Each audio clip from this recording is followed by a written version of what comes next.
जी अस्सलाम वालेकुम रहमतुल्लाहि वबरकातुहू। और सिचुएशन ये है कि इस टाइम के ऊपर इमरान खान साहब को गिरफ्तार कर लिया गया है। जी हाँ, वही गिरफ्तारी जो बहुत दिनों से इमरान खान साहब खुद भी बोल रहे थे और लोगों को बता भी रहे थे कि देखो ऐसे होने जा रहा है।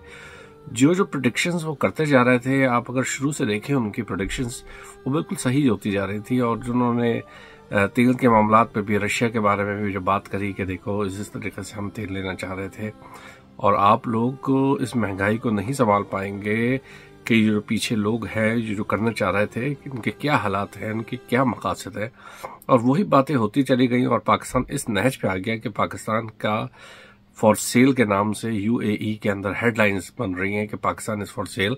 उसकी कीमती मादनियात और चीज़ें बेची जा रही हैं। आगे चल के मैं आपको थोड़ा सा ये बताऊं कि अभी ओवरऑल अभी क्या सिचुएशन है कि मामलात ये है कि इमरान खान साहब को डालने के बाद जेल में, उसमें इनका जो एक दरीना मुतालबा था प्रिंसेस का, जी हाँ मरीम नवाज का, कि इसको जेल में डाला जाए। और उसके बाद नवाज शरीफ का ये था कि नवाज शरीफ को आपको याद है कि इस तरह बोला था कि अगर तुम जेल आओगे तो तुमको मैं सी क्लास दूंगा जो एक आम कैदियों को दी जाती है। एग्जैक्टली वही चीज़ इमरान खान साहब को इस टाइम पे दी गई है।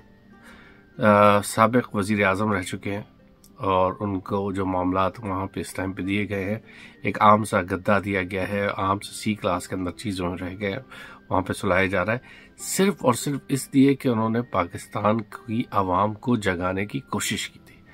वो आवाम जो सत्तू पी के सोनी, वो आवाम जो अपनी इंडस्ट्रियल एरिया के लोग जो अपने जद्दी पुश्ती खानदानों के अंदर बिजनेस करते हुए आ रहे थे, वो अपने मामलात को जब देखा कि इमरान खान ने उनकी जो निचली तबका है उनको जगाने की कोशिश करी है, तो ये सब एक हो गए। उन्होंने कहा हमारा मजदूर का जो तबका है कि वो अपनी फैक्ट्री ना खोल ले, इसी तरीके से और जो लोग हैं, जो गरीब लोग हैं, कि वो अमीर ना हो जाए, तो फिर हमारे पास जो है वो ड्राइवरों की जॉब कौन करेगा। इमरान खान का सबसे बड़ा जो इस टाइम के ऊपर जुर्म है वो यही था कि उसने आवाम को जगाया था। अभी की सिचुएशन ये है कि ओवरऑल ना एस्टेब्लिशमेंट इस टाइम के ऊपर खुल के सामने आ गई। मियां शहबाज शरीफ ने ऐलान कर दिया कि 9 अगस्त को वो जो है गवर्नमेंट छोड़ है। जो उनका जो असल काम था सारा, एक तो उनका जो आने का मेन काम, आप अंदाजा करें कि 4 काम थे उनके मेन आने के। सबसे पहला काम तो ये कि उन्होंने आते के साथ ही रद्द-बदल करके इलेक्शन कमीशन के अंदर अपने मामलात को सेट करें। दूसरी चीज़ उन्होंने करी कि तमाम जो सबूत थे उसको मिटाए जो इनके ऊपर केसेस बनने वाले थे। तीसरी चीज़, जो केसेस बन चुके थे जिनमें सजाएं होने वाली थी, उन सजाओं को रिवर्ट करवा दिया गया। चौथा काम इन्होंने क्या करा कि वो तमाम फौजी और जो मामलात ऐसे थे कि जिसमें कानूनी तकाजे ऐसे पूरे हो सकते थे कि फौज को जो है वो उसमें मदाखलत कर सकती थी, पर वो करती तो वो अदलिया या कानून के दायरे में आ जाती। वो तरमीम पेश करके अब कानूनी हक दे दिया गया है कि वो हर लिहाज से आ जाए। आज शहबाज शरीफ साहब ने तकरीर के दौरान खुल के ऐलान कर दिया कि जी आसिम मुनीर साहब हमारे बिल्कुल साथ खड़े हैं और उन्होंने सारी गाइडेंस मैंने आसिम मुनीर से ली है। आप अंदाज़ा करें कि तकरीर के अंदर इन्होंने ये सब चीज़ें कबूल दी हैं और यही चीज़ वो बताते जा रहे हैं कि मेरा तो कुछ नहीं है, कि हमको अगर आप मौका देंगे तो हम हर दुनिया में पाकिस्तान के जहाँ जहाँ भी पाकिस्तानी बैठे हम उनको लैपटॉप देंगे। इनकी लेवल ऑफ थिंकिंग देखिए कि लैपटॉप से बाहर निकल रहे हैं, दुनिया कहाँ से कहाँ पहुँच गई है। खैर, मामलात अभी इस तरह के हैं कि अभी अगले आने वाले दिनों में इलेक्शन तो होते हुए नजर नहीं आ रहे हैं, क्योंकि उन्होंने देखना था कि इमरान खान को जब अरेस्ट करना है तो आवाम का रिएक्शन कैसे होगा, आवाम का माहौल किस तरीके से होगा। कहीं बहुत ज़्यादा मामलात ख़राब हों तो इमरान खान साहब को किसी तरीके से जो है वो रिएक्शन को चेक करने के लिए उन्होंने काम किया है। इतवार पीर तक कहा ये जा रहा है कि ये वापस निकल आएंगे, बट मेरा नहीं लगता है, क्योंकि कानून जो है ना इस टाइम पे वो रखेल बन गई है। और रखेल का मतलब ये हो गया कि वो 40 दिन का था जब वो था, उसके ऊपर उन्होंने इलेक्शन कमीशन जो उन्होंने बोला था कि 40 दिन में इलेक्शन कराओ, तो वो नहीं करवा सके। तो आई डोंट थिंक सो ये इस टाइप में, बट केयर टेकर गवर्नमेंट 3 साल के लिए उन्होंने सेटअप करके जा रही है। 3 साल तक केयर टेकर गवर्नमेंट रहेगी और वो उन्हीं मामलात में रहेंगे जिस तरह मोहसिन नकवी टाइप के लोग हैं इस टाइम के ऊपर मीडिया के अंदर, जो इनके बिल्कुल टाउट बने हुए हैं। ये सारे टाउट हैं, ये सारा मीडिया इस टाइम टाउट है, सारे लोग टाउट्स हैं। तो इनको आवाम तो भूलना नहीं चाहिए आवाम को कि इस टाइम पाकिस्तान के अंदर इंक्लूडिंग ARY के अंदर इस टाइम के ऊपर सारे उन्होंने वो एंकर्स बिठा दिए हैं ले जाके जो इनकी ख्वाहिशात के मुताबिक काम कर रहे हैं।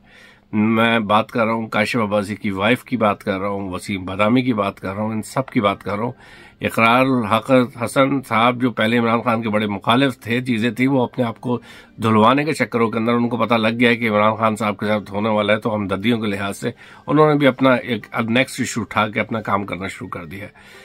कहने का मकसद ये है कि सर एक तरफ जो है ना अल्लाह ताला कहता है कि एक मेरी चाहत है और एक तेरी चाहत है और होगा वही जो मेरी चाहत है।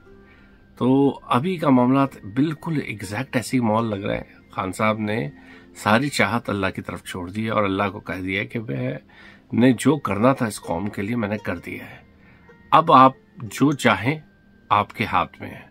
तो मामला यहाँ पे है कि इस टाइम पे आवाम जो है ना वो 1950s 60s 40s की आवाम नहीं है, जिसमें बांग्लादेश के अंदर इतने ज़्यादा हमने फौजी को छोड़ दिए और हमने अपने हाथ कटवा दिए थे वहाँ पे। अब मामला बहुत आगे चले गए हैं इस टाइम के ऊपर।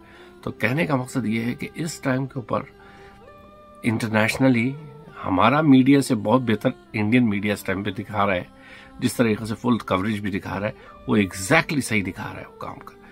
तो ओवरऑल इस टाइम के ऊपर ये 10 साल के लिए आसिम मुनीर साहब आए, 3-3 साल के एक्सटेंशन, 3-3 साल की गवर्नमेंट अभी इसके बाद करके इलेक्शन करवाएंगे, चीजें कराएंगे। बट खान साहब ने एक काम जो कर दी के चले गए वो शऊर देकर चले गए। अब देखना यह है कि अगले 1 से 1.5 वीक में अगर आवाम रोडों के ऊपर उस लेवल के ऊपर आ जाए, ये एवरी डे की बात नहीं कर रहा, मैं बात कर रहा हूँ प्रेशर डलना शुरू होगा 9 तारीख के बाद। जब ये गवर्नमेंट चले जाएगी उसके बाद असल में गेम शुरू होगा। अभी भी अपने आप को समझ रहे हैं कि हमने को जो है कुछ ऐसे मामलात कर दिए हैं कि कुछ होगा। 9 तारीख को ऑफिशियली जब पुलिस की गाड़ियां इनके पीछे नहीं चल रही होंगी और ये आम आवाम की तरह बाहर निकलेंगे, वो उस टाइम पे मामलात स्टार्ट होंगे, गेम स्टार्ट होगा, काम होना। और साथ में इस टाइम के ऊपर जो भी टेक्नोक्रेट गवर्नमेंट लेके अभी आएंगे, ये टेक्नोक्रेट गवर्नमेंट भी जो आएगी उसके जरिए ये मादनियात और पाकिस्तान के जिस तरह वसाइल हैं इनको ये बेचना चाह रहा है। उस टाइम पे इनको बहुत बड़ा क्रिटिसिज्म जो है वो इंटरनेशनली स्टार्ट होगा। लोकल मीडिया तो बिका हुआ है आपका, हर लिहाज से हर सहाफ़ी बिका हुआ है आपका, हर सहाफ़ी के पैसे लगे हुए हैं वो बिका हुआ है, उनको छोड़ दिए। इंटरनेशनली जो है लोगों को इस टाइम के ऊपर पाकिस्तान की तरफ दिख रहा है कि Pakistan is going to not default, is going to for sale, और majority of investment will be coming from Israel and India। यही आप समझिए कि आप जिस फौज को आप पाल रहे थे कि हम इंडिया के साथ लड़ेंगे, ये इस टाइम पे इंडिया पाकिस्तान के असासे खरीदेगा और असासे खरीदने के बाद कहेगा कि हम वही हिंदुस्तान वापस बना रहे हैं कि हमने तो खरीद लिया है। अब आपका अगर उसमें कश्मीर भी आता तो कश्मीर भी बिकेगा, हर चीज बिकेगी आपकी। जिस तरीके से हामिद मीर ने कहा था कि कश्मीर को बाकायदा बेचा गया था, वो बात भी है। आप हामिद मीर का भी सुन लीजिए, आप दोनों साइडों पे गेम खेल रहे होते हैं अपनी सहाफत बचाने के लिए। कभी ऐसे बयान दे देते हैं जिससे ऐसा लगता है कि ये तो बड़ी अच्छी बात कर रहे हैं, पता ये लगता है कि उनके अपने भाई खुद जो है वो गवर्नमेंट के अंदर बैठे हैं। तो ये सारे दोगले हैं, सारे दोगले हैं। तो इस टाइम आने वाले दिनों के अंदर सिर्फ और सिर्फ जो टाइम रह गया है वो रह गया है कुछ महीनों के गेम। इस महीनों के अंदर अगर आवाम उठ गई तो ये एक बहुत बड़ी चीज होगी और बहुत बड़ी जो है पाकिस्तान की विक्ट्री की तरफ होगी, क्योंकि खान साहब ने जो काम करना था ही डन इट एंड वो तो तैयार बैठे हैं। वो तो कहते हैं कि भाई मैं तो शहादत के लिए तैयार बैठा हूँ।